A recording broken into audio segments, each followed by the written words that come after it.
What is going on, everybody? Welcome back to another episode of NFL Turf Talk. We are streaming to you live here, as always, on the DSM Media Twitter page, as well as the DSM NFL Turf Talk YouTube channel that you can see pulled up here on the screen. So, guys, if you want to be interactive throughout today's show or any of our live streams, make sure to check us out on Twitter first at DSM_media. Hit that follow button. And then, of course, check out the link tree in our bio. It will take you to every social media platform we are on. Facebook, TikTok, Instagram, all that good stuff. But if you want to get your thoughts, comments, and questions, concerns pulled up here and be integrated into the show, you have to check out the YouTube channel specifically. Make sure to hit that subscribe button, share it with your friends, family, any other football fans that you may know that could enjoy the content. This is your divisional round break down who is headed to championship weekend, what quarterbacks' legacies possibly took a little bit of a hit. We got some coaching firings and hirings going on throughout the week, a bunch of interviews taking place. And then we have an interesting conversation at some point in the show. We'll mix it in. Scotty texted me earlier, who's your postseason MVP right now? And obviously your mind goes to the four teams that's left, because how could my MVP be eliminated after one or two games in the postseason? So the teams that are gone, you're cut out. And I look at who's playing on this Sunday afternoon and Sunday night, and I go, man, I don't really have an answer for you. So we want your guys' opinions, your guys' thoughts. Is there a clear standout? Who's been the best player, the most productive, most impactful player? And then one last thing, at some point in the show, I'll fit it in there. But if you want to peek at what society is like, go to a grocery store leading into a winter storm or a natural, into a hurricane coming, or 90% of the country, it sounds like, is about to get hit with some sort of winter storm up here in the Northeast where we're at. So I went there for 5 things, right? And I guess that's, it's my fault for going now on a Thursday. But my Lord, I have stories to tell for a lifetime from 20 minutes of being at the grocery store. But my man, happy Thursday. Football season is winding down. We're almost to Super Bowl Sunday. It's been a great ride for another season of Turf Talk. How you feeling? I'm feeling good, man. You mentioned it. Season's coming to the end. We do got some crazy weather coming across the country. It's across the entire country, to be clear here. But we went to the grocery store last night, so I can relate, brother. I can't wait to hear that story later on in the show. And you know what? And I don't want to hear it, Florida boy. Okay, not trying to throw out your location out there, D-Rap. But if anything, you're the cutoff line. All right, you ain't getting hit. They're good. They're good. Florida seems to be safe. It's supposed to get down to 70. You poor bastard. Oh man, what a travesty. Poor son of a bitch.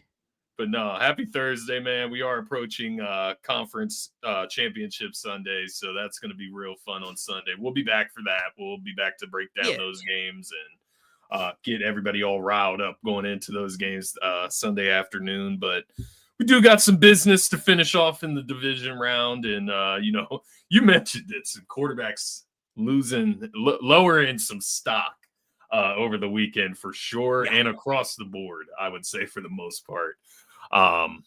Multiple turnovers, whatever you want to get into. But happy Thursday, brother. Happy to be here with you, man. Yeah, let's start with that first game, right? Speaking of the quarterback that everyone's eyes and attention went to this past weekend, that's the Broncos beating the Bills in Mile High 33-30 in an overtime victory. It doesn't come without some negativity, or a lot of negativity in Mile High. Bo Nix, broken bone in his ankle following this game. So while the Broncos and their fans get to celebrate for the time being, heading into the AFC Championship as the 1 seed, they get home field with New England coming to town. They will be doing so with Jarrett Stidham starting at quarterback. So Sean Payton's got a lot to try to figure out in this coming week. But that's not where I want to start. Of course, I want to start on the other side of the ball. I want to start with the guy that just continued to put his team in harm's way in this one, and that's Josh Allen, man. Josh Allen threw 2 interceptions in the divisional round matchup against Denver. He put the ball on the ground 3 separate times, lost 2 of them. So he turned the ball over 4 times in a 3-point overtime loss. He missed a throw to Dawson Knox in that overtime period that's potentially a walk-in touchdown and would be sending you to the AFC Championship game here. And then you just have people, right? The people that come out of the woodwork to defend certain guys and then put down other guys when they have similar or better performances than this. And, I'm speaking about like the Chase Daniels of the world. And, Dan Orlovsky was a little more critical this week, but like Chase Daniels came out on social media and said, put aside the turnovers. How the fuck do you put aside 4 turnovers in a 3-point loss in overtime to send your team to the AFC Championship? You cannot. You simply can't put aside those turnovers. Sean McDermott gets fired. Was it time to move on from Sean McDermott because of the Bills' lack of playoff success? Sure. The coach is obviously always going to go before the star quarterback goes in. Don't get this twisted. Absolutely. Josh Allen is the best quarterback in Buffalo Bills history. Josh Allen is probably the best Buffalo Bill in Buffalo Bills history. But the bottom line is that the Buffalo Bills will be sitting at home or sitting on vacation instead of playing in the AFC Championship game this weekend because number 17 took them that way. Yeah. That's why they got sent home. No, I think that's well said, man. Come out here. He had 3 touchdowns, 2 interceptions, 3 fumbles, 2 lost, to your point. So there's opportunity for more turnovers. He struggled with holding on to the ball specifically because he does try to go into Superman mode. And you just can't afford to do that against the Denver Broncos defense specifically. Guys like Nick Benito that are able to get after the quarterback. And Nick Benito coming out of this game talked about watching film on Josh Allen and how loose he gets with the ball, especially when he's scrambling and trying to make different types of plays with his legs. So the fact that a defensive end, one of the top defensive ends in the NFL, at least this season, right, can go out there and say that he saw this coming, basically, I think that says a lot about Josh Allen as a whole. But I did kind of want to phrase it this way because I thought you hit the nail on the head, man. It's like, I don't dislike Josh Allen personally. No. I don't think he's like this under-talented or overrated quarterback. I just don't like how he is favored in the media, in the national media. To your point, Chase Daniel, Dan Orlovsky went under the microscope as well this week. And a lot of what they say just doesn't make sense. And so I went back and I looked at some of his playoff games, and especially the ones where they get eliminated. And I think I can't speak for his entire playoff history, all of his performances, but I can say this was the worst game that he has ever had in a situation where his team was eliminated. And to your point, maybe the past failures aren't on Josh Allen. We know all the different things that the Chiefs, he's lost to the Chiefs, and this one was overtime loss. Yeah. This one was on Josh Allen. I'll throw this back to you too, man. Sean McDermott gets fired. I don't know if you saw the GM, and I think it was the owner that went on did a press conference yesterday. And there was some comments around Keon Coleman and the drafting of Keon Coleman that were very wild. They threw Sean McDermott right under the fucking bus. Threw him under the bus, and Keon Coleman, right? A rookie wide receiver that you drafted in the first round to go with Josh Allen. And so there has been rumblings. You mentioned Josh Allen being the best player in Bills history, that maybe he didn't like the way that press conference was handled. And maybe he could look for a way out in the coming next few years. Who knows? Yeah, you never know. I would say the match, it's not working, right? Like both ways. To your point, you switch the head coach first, but I don't know. At the same time, is it fair for Josh Allen to be disgruntled with the Bills right now? I don't know if that's fair. You're the reason. Look, and I think I'm glad you said that, because Josh Allen, pound for pound, what do your eyes tell you, right? Your eyes tell you that Josh Allen is probably the second best quarterback in the National Football League. Yeah. At some point, you have to get it done. You do. That's where I'm at with the Josh Allen, right? It's where I'm at with a couple different guys. There's some younger guys that get hoisted up onto this pedestal far too early in their careers by national media and analysts, right? When you talk about the CJ Strouds, or how I feel about Jordan Love, and I know Jaden Daniels was injured a lot, and the Commanders were injured a lot this year, but Jaden Daniels, after his rookie season, he's the best quarterback in the NFC. Missed a lot of time. I understand that. Didn't make the playoffs. Team was a train wreck this year.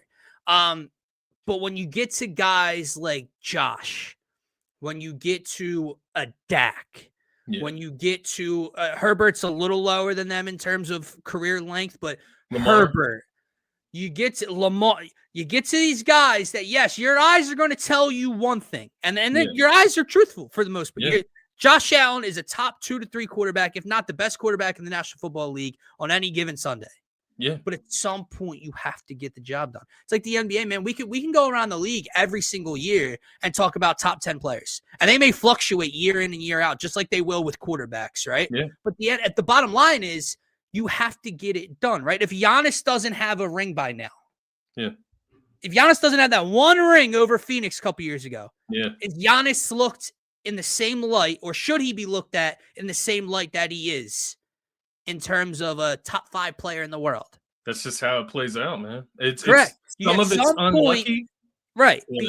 At some point, the balance of what do your eyes tell you, what does the talent display tell you, versus winning. When do they mesh? When do they come together? I understand it's hard to win in any professional sports league. It is hard to win a Super Bowl. There are all-time greats that do not have that luxury. That Hall of Famers that do not have that hardware. Dan Marino never won a Super Bowl. How's Dan Marino talked about? One of the greatest. I understand there's exceptions to it. There can't be 5 exceptions in the league at one time that we talk about as the best in the league, but they don't win. Yeah. No, I think that's very fair. I think that's very fair.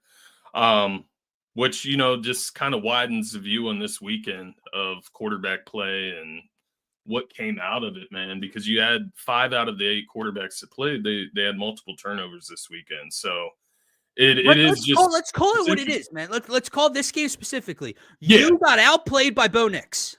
Yeah.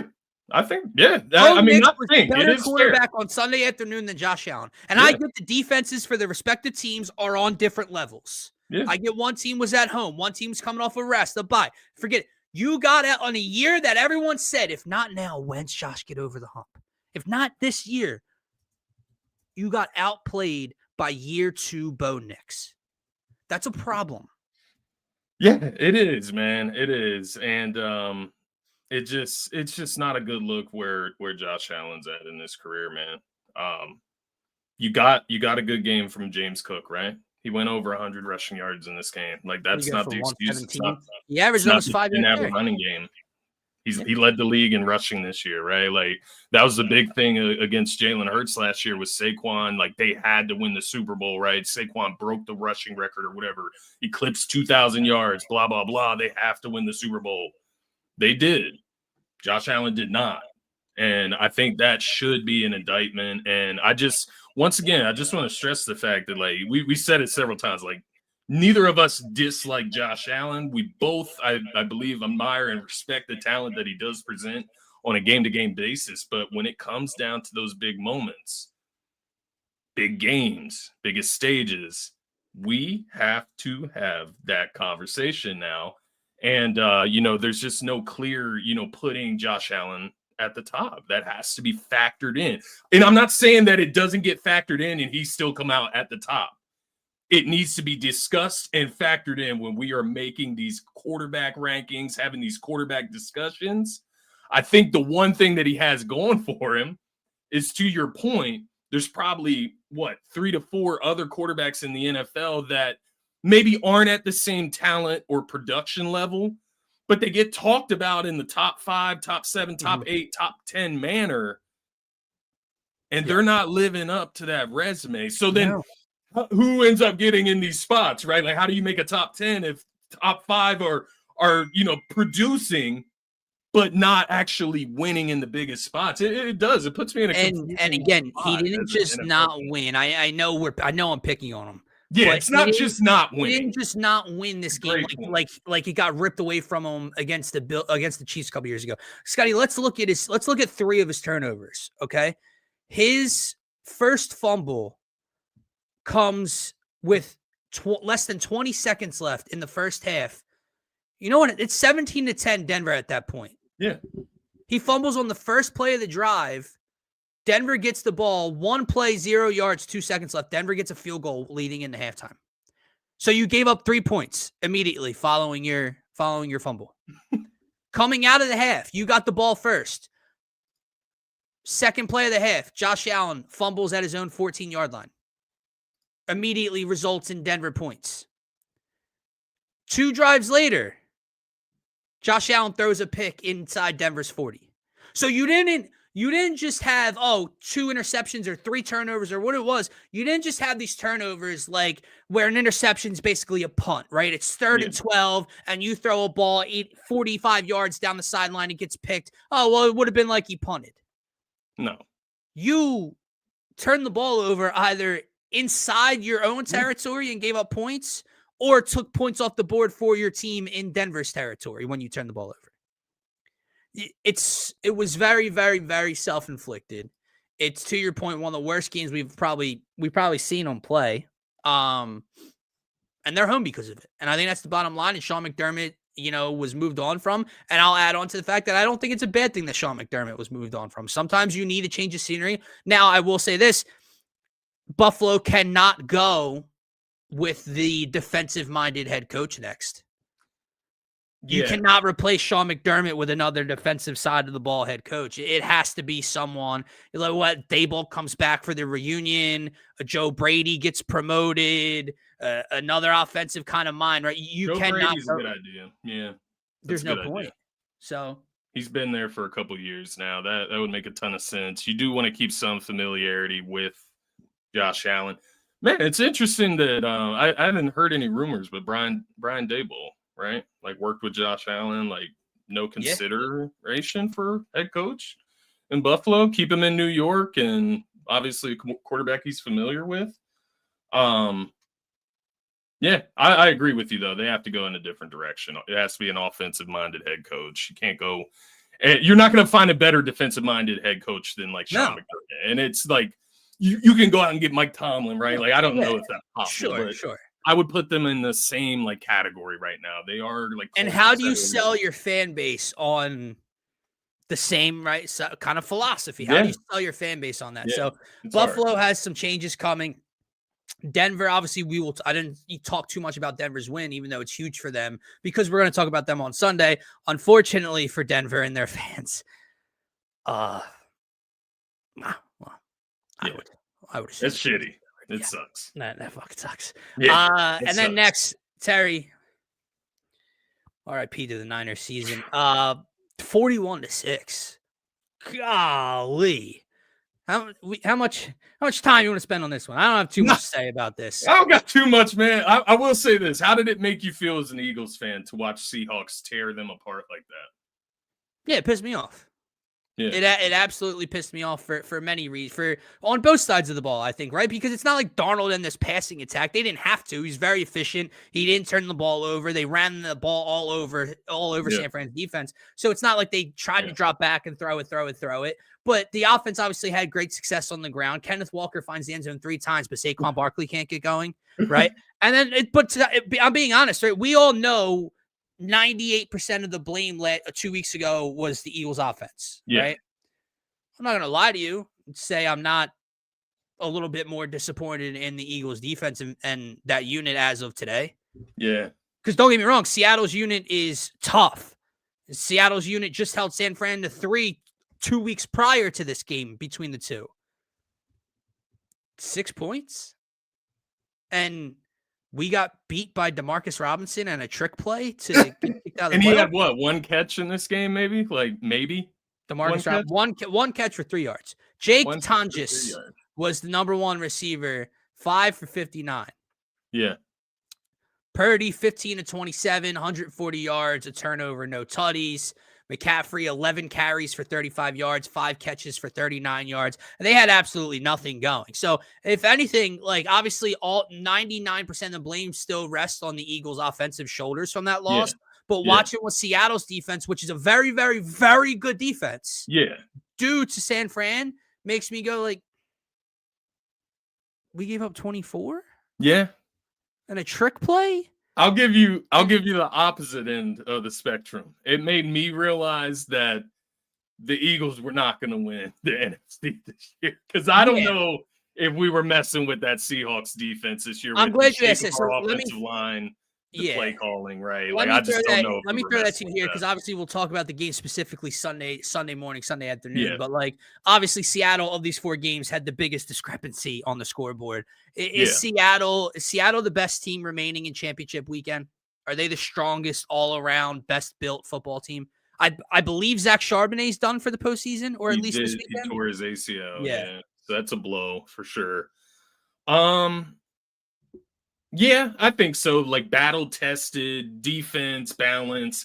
Their only caveat is Sam Darnold meltdown. If they can avoid that, if they can avoid putting that type of pressure on him, yeah, I think they can coast to the Super Bowl, man. At the end of the day, I mean, you look over at the Patriots. Yeah, they played well, but once again, their path.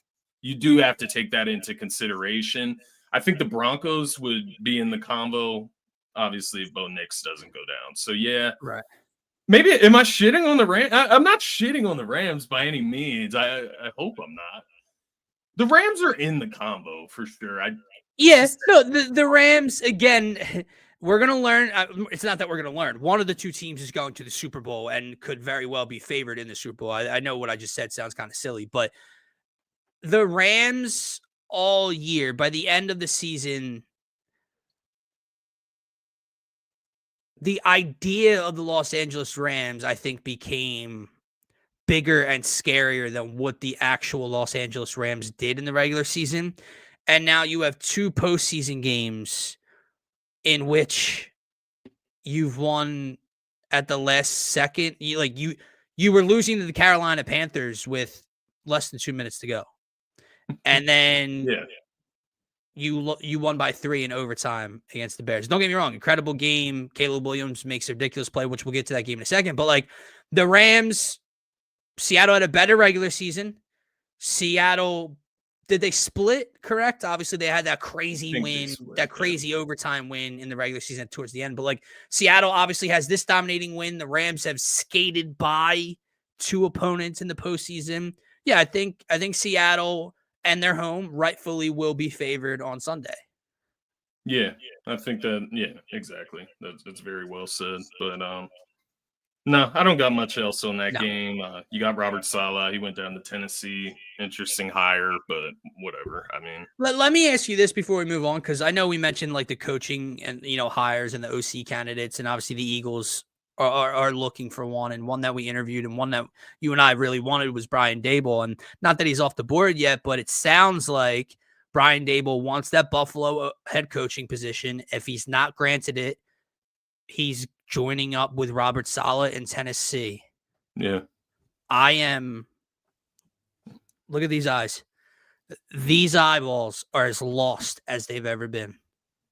You look, because I know it's a hot topic right now in Philly sports media, right? Is the job as desirable as we see it, right? And the AJ and Jalen drama and Nick overseeing things and butting in and Jalen's shortcut, can an OC, whatever.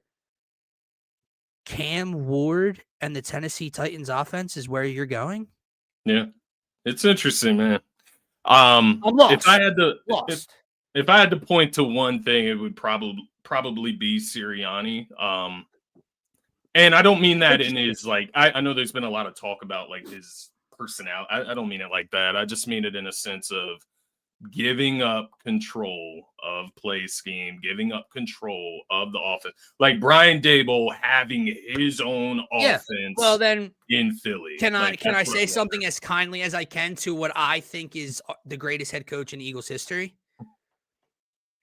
You can pack your bags. And I just called you the greatest head coach in Eagles history. Well, bro, I saw what you've accomplished the last 4 years. I saw a rumor, and once again, these rumors are flying that he's around leading like the way. Right that he's now. leading the interviews.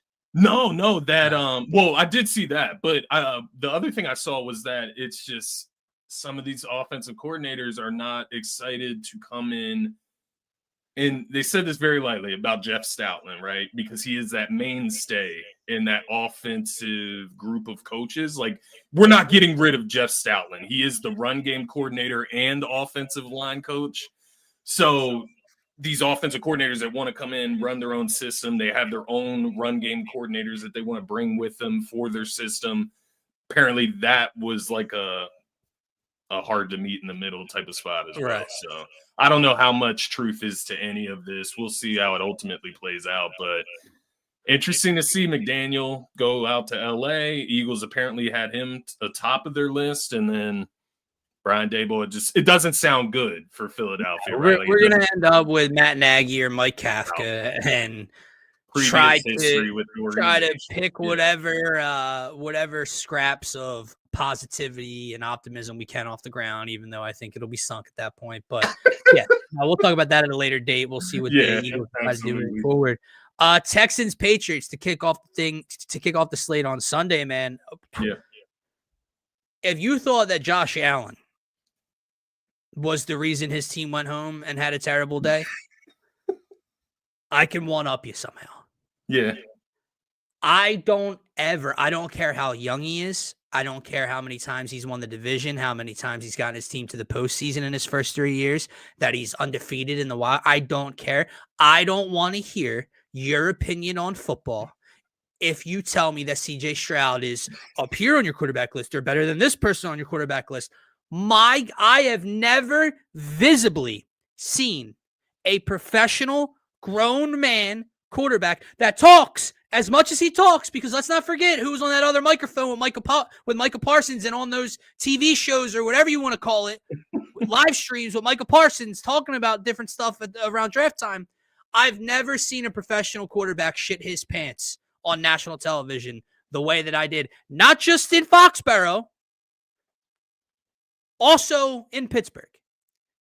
Now, luckily for him, Pittsburgh couldn't do anything. His defense scored 2 touchdowns. At the end of the day, they walk out of there with a big, wide spread on the scoreboard.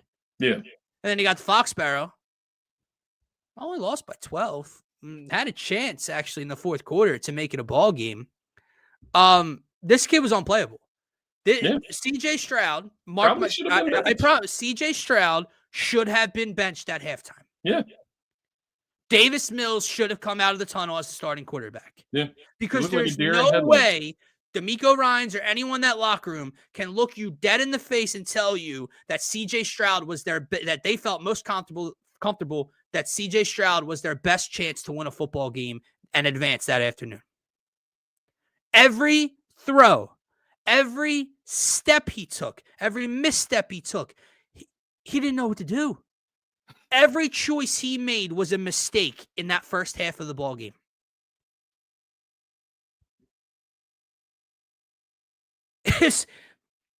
Can I ask you if it was the worst quarterback game you've ever seen?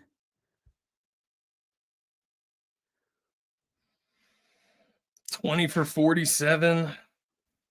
What's it? I don't know. Sure I have a hard time believing it's the worst, but I'm sure. But given the circumstances, reckless. Given the circumstances, I mean, Scotty, bro, every drive in the first half, you knew the next play could be it. Like, how many did Herbert throw? 4. Yeah. So I don't know. I can't remember exactly how that went. To be fair, I don't think Herbert looked as lost as CJ Stroud. I think he just looked maybe a little bit more distressed. Are those the same things? I don't know. I don't know if I'm categorizing that right. I can't. Justin Herbert's performance isn't fresh in my mind, but that's the one that comes to mind. That type of self-implosion in the postseason when you have one of the best, if not the best, defense coming out there to support you, and you have Drake May on the other side that was putting the ball on the ground as well. So they gave you opportunities. And he put his team in no position that they could ever take. Scotty, they were only down by 5 in the fourth quarter at one point. Yeah. They had a 10-7 lead early on in the second quarter. Drake May and company went down. Or actually, I'm sorry. I lied to you. This is the pick 6. So hold on. Let me refresh my memory.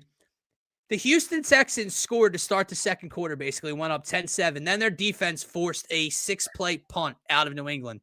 CJ Stroud, 1 play, pick 6, interception, down 14-10. The next drive, 4 plays, 10 yards, interception, New England ball. Punt for New England, 3 plays, 0 yards, punt for Texans, interception, punt, halftime. Just, Dude, he threw 3 interceptions on 4 drives. I honestly couldn't believe it when I was watching it. It just looked like a big ass joke. I don't know. Like is that count as like a tough game for the Patriots on their path to the Super Bowl?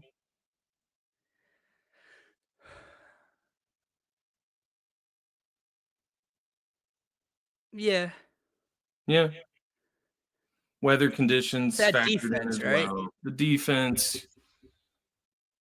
Yeah. I will say their defense, the Patriots defense did impress me. A lot of that was self-implosion, but I mean the Texans Oh, that's a great 3 point out INTs there. on first downs. That's crazy. I didn't even recap it like that. That's crazy. That's a crazy number right there. Inexcusable though. No, yeah. Inexcusable. And how do you go into the next playoff game like confident? No, you can't. Not a chance. I don't know what they do moving forward if you're Houston because it doesn't. That offense was the problem with the team last year. That offense was the problem with the team when they started slow this year. And then he pooped his pants in 2 postseason games, and obviously it was the main reason they went home in this one. But he was terrible. But yeah, we gotta get out of here in a couple of minutes, man. So real quick, Bears Rams. I can't believe he made that throw. I still can't get over that play. If you're a Bears fan, which one are you talking about? You're talking about Caleb Williams. Yes. Matthew Stafford had a hell of a throw to Adams as well in this game. I know. Go ahead. Like, the season's over. The season's over. This man reverted back to his USC days, ran 80 yards back this way, and just somehow Colston Loveland's behind the defense. Somehow, some way, gets the toesies down, but it doesn't matter. Magic plays in him. Yeah. I'll give Caleb that. He does have some magic in him. Doesn't seem to matter much at the end of the day. Or was it not Colston Loveland? Who scored that touchdown for them? Was it? I know DJ Moore scored. No, it was. I thought it was tight end. I thought it was. No, it was Cole Kmet. The other tight end. The other white guy tight end. Yeah, the other white tight end. What's the name? But it all meant nothing. He throws the pick in the overtime period, and then the Rams finish it off with a field goal. The Rams head to the NFC Championship game. I do have a question for you, though. Yeah, hit me. With the, I think it was the last it was the interception in overtime. Is that DJ Moore's fault or is that Caleb's fault? Yeah. DJ gave up on the route. He's on it. No, I know. Yeah. It's not a good look. That's not a good look for DJ Moore, man. Just correct me if I'm wrong. Like, I can't. What down was the pick on? Let me go back play by play. Let's see. Because for some reason, what's itching on the back of my mind is, DJ Moore sold, but they didn't need that play at that time. And I know that sounds stupid. Like, if DJ Moore just runs the route, maybe it's completion. It's a big play. Yeah, it was 2nd and 8. Yeah, 2nd down. And where were they? Weren't they like close to midfield or around midfield? At the Rams 48. Yeah, You're right there. You don't have to take the risk. No, don't get me wrong. It's not like it was 1st and 10 or something like that, or 2nd and 1, or But I just remember being like, "He doesn't need this," and then boom, the pick comes, and then their season ends up being over at that point. But yeah, no, DJ Moore definitely. Who were you rooting for in that game? I'm curious. I can't remember if we discussed it like in this. Oh, in that game, in the Rams game. For viewing purposes, the Rams. The Rams. Yeah. I think it's going to be the same thing this week. Like, in one way, I want the Seahawks to win because no offense to past the Rams, but like as an Eagles fan, the Rams have been that team, even though we beat them every time we play them. The Rams, like, just, they're not better than the Rams. They're not better than the Rams. It'd just be funny if the Rams lose again and don't go to the Super Bowl. But from a viewing standpoint, I always tell you this. Super Bowl comes, I want to watch the best. I want to watch Drake May versus Matthew Stafford on Super Bowl Sunday. Yeah, I feel you. I really do. Brother, listen to me. I'm not if it is Sam Darnold versus Jarrett Stidham somehow. It's not impossible, man. I don't know if I can watch the Super Bowl. It's not impossible that could be the result. I don't know. It's scary. I don't know that I can watch the Super Bowl. I kind of want the Broncos to win because God. No, like, don't get me wrong. Like, I do agree with you. It's just that Patriots, like, angst. I don't want to see them rise back to the top that quick again, but it is not impossible that we get Darnold versus Stidham. I can't do it. It doesn't matter to the J6 house. Excuse me. Appreciate you. To his point, if it's Stidham versus Stafford, I still don't care. I don't need to see a Jarrett. Like Sam, to me, Sam, the Seahawks versus the Patriots, I can deal with. The Seahawks as a team all year have been good. They've been fun. I cannot watch Jarrett Stidham in the Super Bowl. Yeah. No, I completely agree. Unless him and Sean Payton come up with a plan this weekend and he looks like 2017 Nick Foles out there and they make me eat my words, then that's another story. But no. Him Super Bowl champion, Super Bowl MVP. I know we got to wrap up. I know we didn't kill our Jalen Hurts conversation. I know. I know we didn't get to a couple different topics we wanted to get to here, but yes, sir. To D-Rap's point, if Stafford wins number 2 this year, where does he go all time? All time? I know this isn't like off the top of the head. We'd have to think about it. We'd have to sit down and really come up with a list. Obviously, Tom, Mahomes, Peyton. I don't think he's better than Peyton. He gets 2. I don't know, man. Like, I do feel you. Peyton was that household name, but Staff has just been around so long. I would have to see his career numbers and stuff like that, where he ranks. Well, this is a fantastic point. Maybe we can kick off the series Sunday because we said it to you guys a couple days ago on Faithful. We're going to say it again here. It's not just going to be on the podcast. We're going to make videos and shorts and put it on social media and TikTok and YouTube and all that stuff. But we're going to start getting into we're going to start getting trendy, Scotty. We're going to start with the games of Would You Rather, blank editions, Keep 3, Cut 5 editions, football, basketball, Philly sports, everything. But maybe Matthew Stafford is the perfect place to start since we're talking about this on Sunday. Would you rather Matthew Stafford edition? And we can even throw in the little asterisk if he wins number 2. Yeah. Matthew Stafford wins number 2. Would you rather Matthew Stafford edition and get into it? Or we just do a point blank period because he's still an all-timer. He's still a future Hall of Famer and all that. But to end the show, the J6 house says it's not crazy to think Broncos can pull this off.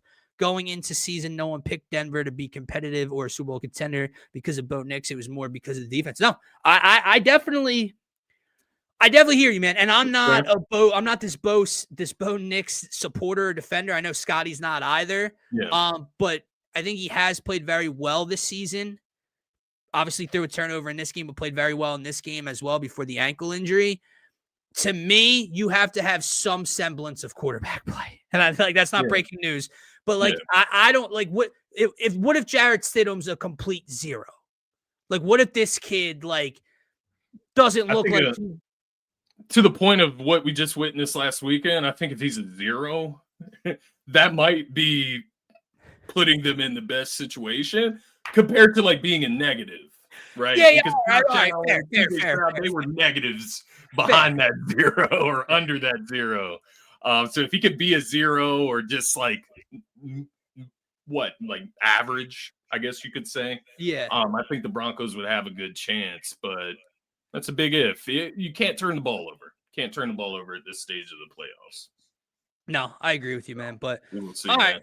That is going to wrap up this episode of NFL Turf Talk. Everyone that tuned in, D-Rab, the 6 House, we appreciate you. Make sure to subscribe to the YouTube channel. Also, make sure to check out us on Twitter at DSM_media. Check out the DSM Philadelphia YouTube channel. We'll be live there tomorrow afternoon talking more Philly sports. Sixers got a big one tonight against the Houston Rockets. We'll talk about our positives or concerns following this one tomorrow afternoon. For myself, for Scotty, tap in as always and enjoy the rest of your night. Peace, everybody. Be safe.